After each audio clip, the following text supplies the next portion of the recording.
Hello everyone and welcome to this new session on Introduction to DFX. My name is Sebastian, I am Education Lead at Colin State, the ICP Venture Studio.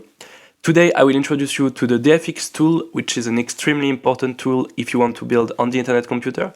I'll show you how you can install DFX and how you can use DFX. DFX is the official SDK for the internet computer. You can use it to manage canisters, deploy canisters, and a few more things that we'll see today. Okay, so before we install DFX, I would like to make a summary of what can be done with DFX, what are the most common use cases for DFX.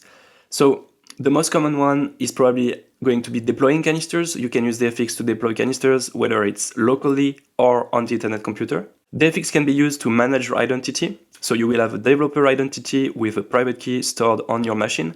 DFX is able to access that identity and use that identity to control the canister that you own, or even the ICP and cycles that you own. Also, you'll be able to interact with any canister using DFX, any canister on your local replica or on the internet computer. You can use DFX to perform tests. There is no framework built in DFX, at least for the moment, but you can use DFX to build your own testing framework. You can use DFX to manage canisters, so essentially check the cycle balance of your canister, check the status of your canister, if they are running, if there are any issue. You can use DFX for that. And finally, you can use DFX to manage your cycles. So cycles are credits to be used on the internet computer to pay for canister costs of computation and storage. All right, so how do we install DFX? If you are on Linux or macOS, you can simply run this command in your terminal and it will automatically install the latest available version of DFX. If you are on Windows, unfortunately, DFX is not natively compatible with Windows, which means that you will need to install something called Windows Subsystem for Linux, which will enable you to run a Linux instance on your Windows machine. I have made a dedicated video for that, so I'll add the link to this video in the description of this video, and I'll let you watch this video if you need to. So let's run the command and install DFX on our machine. As you can see, it's downloading the latest release for DFX. So DFX was installed in user local bin DFX, and we can check that the installation was performed correctly by running DFX -- version. Right now, the latest version is DFX.15.3. You probably have a different version if you're watching this video later, but at least you should see DFX.0.15. One thing I want to mention before we jump into using actually DFX is that DFX, when it's installed, is also installed with other tools, and one of them that is particularly important is the Motoko compiler. So the Motoko compiler is called mock, and it's actually bundled with DFX when you install DFX. The Motoko compiler is the tool, the software that is used to convert a Motoko file to a WebAssembly module. If you want to access the mock compiler, you can do it, and you need to check DFX cache. So you can use this command. Essentially, this command gives you the path to DFX cache show, and then you can run mock, which is the Motoko compiler. So I'm trying to access the Motoko compiler, and we can run the flag help to see the potential commands used with the Motoko compiler. So as you can see, this is the Motoko compiler, and we can compile program to WebAssembly. We can also just interpret Motoko files, so this can be useful if you want to run tests without having to compile your code. And you have a lot of other options that you can look into. All right, let's focus on DFX now. So DFX, we can use DFX help to see the list of potential commands with DFX. This is extremely important, and whenever you are lost and you are not sure how to use a command, you should run DFX help. DFX help gives you a list of commands that you can use. So DFX build, DFX cache, DFX canister, DFX deploy, and so on. Every command has a little explanation associated with it. And if you want to know more about a specific command, you can actually use the DFX help with the subcommand that you want. So for example, we can take DFX ledger. DFX ledger is a command that enables us to access ledger functionality. So if you want to essentially manage your ICPs, transfer ICPs, you could use DFX ledger. And we can do DFX ledger help, and then it gives us the subcommand that can be used with DFX ledger. So DFX ledger account ID, DFX ledger balance, DFX ledger create canister, fabricate cycles, and so on. And you could continue with this pattern until you run out of subcommands. Also, make sure to look into the options.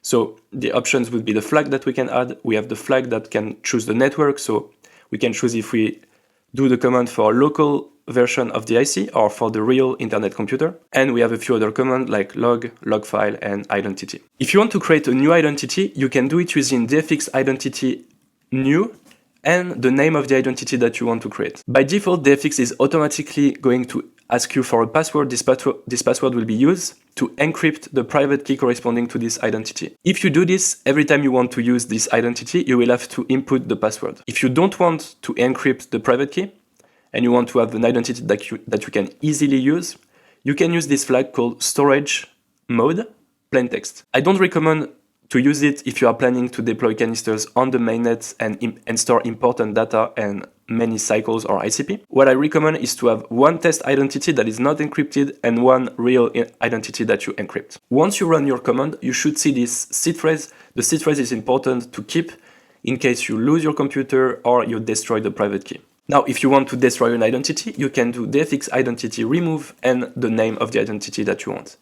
You will also need to add the flag drop wallet in case you have created cycles wallet, and I'll explain later what is a cycle wallet. Alright, so now we've changed environment. I am using Visual Studio Code and I have created a sample project in Motoko. So this is my Motoko file, main.motoko, and I have a canister, which is an actor that simply greets us. It has one public function, greet, that takes a name and returns hello and add the name to it. We will deploy this canister using DFX. To use DFX in a project, you need a dfx.json file. dfx.json is using the JSON format and it's a configuration file for DFX where you need to specify the canisters for your project, if you're using a package manager or not, and a few other options and configurations about the network that you want to deploy on. Alright, so let's start with dfx.json. We need to open brackets and then specify canisters, open the brackets, and then we need to specify in a list all the canisters that we want to deploy. In our case, we only have one. We will call this canister greet. Then we need to specify the main file, which is the entry file for the Motoko compiler. In our case, we have only one file, so it will be the main.motoko file.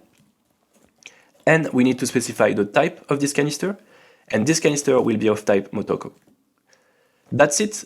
That's the minimum required for the dfx.json. There are more options that we will talk about later and maybe in other videos, but this is the minimum that you need. Once we have that, we can run the command dfx start to start a local replica. This is a copy of the internet computer that we run locally on our machine, and it will enables us to deploy canisters for free and to run some tests. We can add two important options to dfx start. The first one is the flag clean. In case you have a previous project, you will see a .dfx folder, so it's a hidden folder for the cache of dfx. And if you still have this folder, you can run the clean flag that will delete the previous folder and reinstall a new one. This is useful if you are using another project and you want to start with a fresh configuration. Sometimes you will also run into issues, and the only way to clean the cache and fix the issues is to run the clean flag. The second flag that is important is the background flag. The background flag enables us to run the replica in the background. Otherwise, it's going to use a terminal to run the dfx, to run the replica.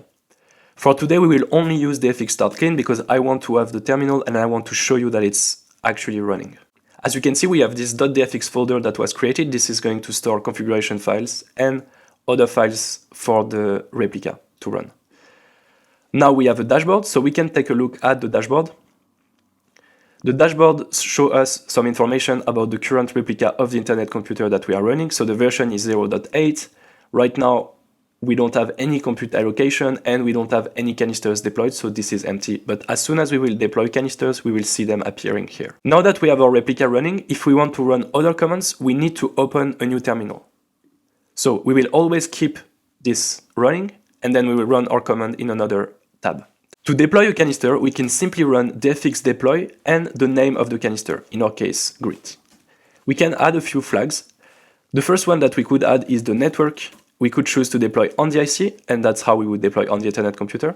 Or we could choose to deploy on the playground, which would be deploying for free on the playground. The playground is a specific part of the internet computer where you can deploy canisters for free.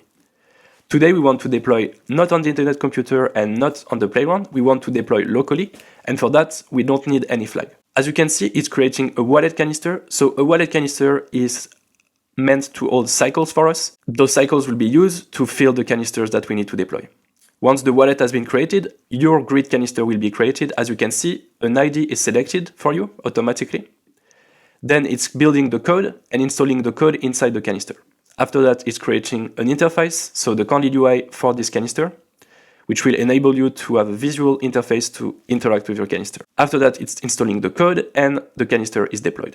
If you want to access your canister, you can click on this link, and this corresponds to the candid UI of your backend canister. So we can try our function grid, and it works. Actually, the DFX deploy command is a shortcut for 3 different commands. DFX deploy will create a canister, compile your code, and install the code in the canister. All of those 3 steps in one command. If you want to perform each step individually, you can use different commands. The first command would be DFX canister create and the name of your canister. This will create a canister, gives you an ID. It would be an empty ID, an empty canister. Then you can run DFX build and the name of the canister. This is only going to compile your code and create a WebAssembly module. The WebAssembly module can be found in .dfx canister, name of your canister, and here. Actually, if you have the WebAssembly extension, you can save the WebAssembly binary as a textual file, .wat, and you can take a look at the code inside of it. As I said, this is not really easy to read, but this is what will be installed on the internet computer. And finally, the third command would be DFX canister install. Then you can choose the mode of installation and the name of your canister. So for example, we could upgrade running this command. As you can see, it doesn't want to upgrade because I have made 0 modification to my code, so the same module would be installed and DFX is checking that the code is not new. As I've said previously, DFX can be used to interact with your canister. So we've used the candid UI previously, but we could also use DFX, and for that we should run the command DFX canister call, then the name of the canister that we want to call, and the function that we want to call. So in our case, we have the same name for the canister and the function that we want to call, but keep in mind that those are 2 different parameters. This is the canister name and this is the function. And then you can specify the arguments that you want to send to the canister. To specify the arguments, you need to use simple quotes, then open the parenthesis, and inside of it specify the argument. And the argument needs to be of the correct type. And here I forgot the double quotes to make it a text. And that's the answer from the canister. We could actually use this command with the network IC flag to call any canister deployed on the internet computer.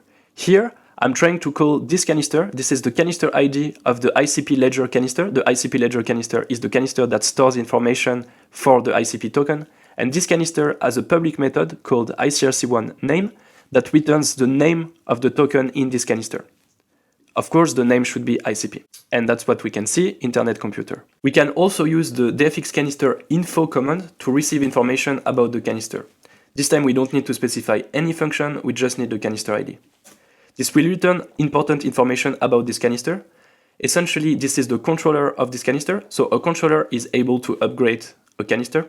This is another canister. So this canister is not controlled by any human, it's actually controlled by another canister. And the module hash is the SHA-256 of the WebAssembly module installed inside the canister. This is extremely important if we want to verify the code that is running inside the canister. Another important command that we can look into is DFX canister status and the name of the canister that we want to look. This command can only be used if you are controller of the canister that you're trying to look into. So that's why I'm not doing it with the ICP ledger. I'm not controller of the ICP ledger, of course. So that's why we're doing it with the grid canister that I've just deployed. As you can see, this command gives us way more information about the canister. We can see the status, so the current status is running, the canister could also be stopped or stopping. The controllers are the principal that can upgrade this canister. As you can see, this is my principal, and this is the canister ID of my cycle wallet. I will explain what is the cycle wallet in a few moments. Then we have the memory allocation and the compute allocation. So a canister is always deployed in a specific subnet. By default, all canisters have the same priority regarding memory and computation in the subnet, but in certain situations, you could allocate priority for computation or memory to a specific canister, and you would do it by changing those parameters. By default, you should see 0 for both. The freezing threshold is especially important. The freezing threshold prevents your canister from being deleted by the system. The freezing threshold is a number of seconds that you specify when you deploy your canister, or you can modify it later. By default, it's set to a number of seconds that corresponds to 30 days. The freezing threshold gives you an amount of time where your canister will be frozen, and you will be able to top up with cycles. Top up meaning adding cycles into your canister. If you don't do it after the 30 days of the freezing threshold, your canister will be automatically deleted. When your canister is frozen, it's essentially preserving its cycles, and it's not able to answer any messages from any other canister or user. It's simply not responding, but it's keeping the state and the code in the canister. The memory size corresponds to the memory taken by the canister, and right now it's specified in bytes. The balance corresponds to the number of cycles inside the canister. You could also have cycles that are reserved for computation or storage. Right now we don't have any cycles reserved for that. And that's the specific limit of how many cycles you could reserve. Finally, we can see the module hash, which corresponds to the SHA-256 of the canister, and this is extremely important if we want to verify the code that is running inside this canister. Before we go further, we need to talk about this cycle wallet. So, why does the cycle wallet exist, and what is it used for? Essentially, as I said, when you use DFX, you have an identity which is represented by your public key and private key, and this identity is used for commands, to interact, to deploy canisters, and so on. Unfortunately, it's a limitation of the internet computer, but identities are not able to store cycles. Only canisters can be used to store cycles. And that's why you have a cycle wallet, which is essentially a canister that is deployed for you and controlled by you to store cycles. The cycle wallet is used to send cycles to other canisters, and also because whenever you need to deploy a canister, you need cycles, it's used to deploy canisters. And that's why when you deploy a canister from DFX, you will notice that by default, the canister has two controllers. The first one is your identity, and the second one is your cycle wallet. You are able to share cycle wallets with other developers by adding them as controller or custodian of the cycle wallet, but I won't go into details today. Also, keep in mind that the cycle wallet has been modified quite a few times by Dfinity, and so if you look at the history of DFX, depending on the DFX version that you're using, some commands will use the cycle wallet, others command won't. So keep that in mind, and if you have any problem with the cycle wallet, don't hesitate to post on the Dfinity forum. Finally, when we are running locally, the cycle wallet is automatically created for us for free and put cycles inside of it for free as well. When you are deploying on the internet computer, you will need to set up the cycle wallet the first time you are using an identity, and I will show you how you can do that. If it's your first time building on the internet computer, you can use the cycle faucet. The cycle faucet is here to help new developers get started on the IC. You will receive 10 trillion of free cycles, which corresponds approximately to $10 worth of cycle. Note that you can only use the cycle faucet once, so keep that in mind. Also, the cycle faucet will automatically set up the cycle wallet for you. You just need to follow the instructions that are specified here. You will receive a code, enter the code, then you will run those following commands, and this will automatically install the cycle wallet for you. If you don't want to use the cycle faucet or you cannot use it for some reason, you need to buy ICP and convert those ICP to cycles and then create your cycle wallet manually. And I will show you how to do that right now. To help you create a cycle wallet, I will actually create a new identity, and I will show you step by step how you can set up the cycle wallet. The first thing we need to do is to switch to using this identity, so DFX identity use and then YouTube. Now we need to check the balance of this identity, so we can run the command dfx ledger network IC balance. This is a new identity, so my balance is of course 0 ICP. And then I need to check my address by running the command dfx ledger network IC account ID. This is the address where I should send ICP if I want to increase my balance. In this tutorial, I assume that you know how to buy ICP and send ICPs to an address. Okay, so I have sent ICPs to this address. Now I can check my balance again, and I should see an updated balance. As you can see, I have one ICP in my account. Currently, one ICP is worth around $12, so that should be enough to create my cycle wallet and also being able to have a few cycles remaining. But keep in mind that the amount that you need depends on the price of ICP. You need around $10 worth of ICP. So if the price of ICP would be $100, you would need 0.1 ICP. If the price of ICP would be $1, you would need 10 ICP. After that, we need to run the following command, dfx ledger network IC create canister.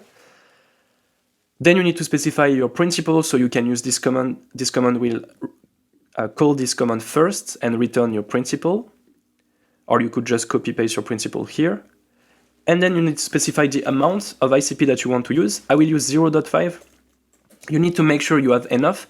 This is essentially going to create a canister, convert the ICPs to cycle, and put the cycles into this canister. So let's run that. Also keep in mind that this will be specified as the controller of the canister you're creating. The canister you're creating will be empty, and we will need to add the cycle wallet module inside the canister after this command has run. Okay, our canister has been created. So this is the canister ID of our future cycle wallet. Now we need to install the code of the cycle wallet, and for that we can run the following command: DFX identity network IC deploy wallet, and then the canister ID that we have here. And that's it. We have our cycle wallet. It's automatically associated to our user, and we can now check the wallet balance. So the wallet balance will be a balance, but this time in cycles and not ICP. So DFX wallet network IC balance. So this is a number of cycles that can be used to deploy or top up canisters. If you want to know what you can do with your wallet, you can run DFX wallet help, and it will give you all the commands that you can use with your cycle wallet. So you are able to check the balance, you are able to add new controller, custodians. Custodians are identities that you authorize to use the cycles inside your wallet, but they are not able to upgrade, so they are not controllers. Controllers are more important than custodians. Also, you could send cycles from your wallet to another cycle wallet. And finally, if you want to top up more cycles, so if you want to burn ICPs to get more cycle into your wallet, you need to use DFX ledger, and the command for that is top up. So you need to top up your cycle wallets. It will eventually burn ICPs from your balance of your identity in DFX and create cycles. All right, that's enough for the cycle wallet. Now that your cycle wallet is set up, you are able to deploy canisters on the internet computer. To deploy canisters on the internet computer, you need to run DFX deploy, then network IC, and the name of the canister that you want to deploy. You can also add a parameter called with cycles and specify how many cycles you want to give to this canister. Keep in mind that by default, when you create a new canister, you need at least 1 trillion cycles, because this is used to pay for creating the canister. Then any remaining cycle will be put inside the canister and will be used in the future as a cycle balance for the canister to pay for computation and storage. By default, if you don't specify anything, it will be 1 trillion cycle for creating the canister and 3 trillion cycles put by default. So in total, 4 trillion cycles. But if you want to specify how many cycles you want to use, you can use this command. 1 trillion cycles is 10 to the power of 12 cycles, and it corresponds to a bit more than $1. Today, I will use the default command, so DFX deploy network IC grid, without specifying any cycles, because I have actually enough. I have 4.4 trillion cycles, so I should have enough to deploy my canister. All right, let's do it. So DFX deploy network IC grid. As you can see, it's creating a canister, giving my canister ID and installing the code as we've done previously. And that's it. I have my first canister deployed on the internet computer. Of course, I can access the Candid UI. So if you want to access the Candid UI, you can see it here. And we can interact with this canister. All right, that's enough for today about DFX. If you want to know more, you can check the documentation. We have a complete documentation on the internetcomputer.org website, and you can check any command and learn about what you can do with it. Hope you enjoyed the video, and see you next time.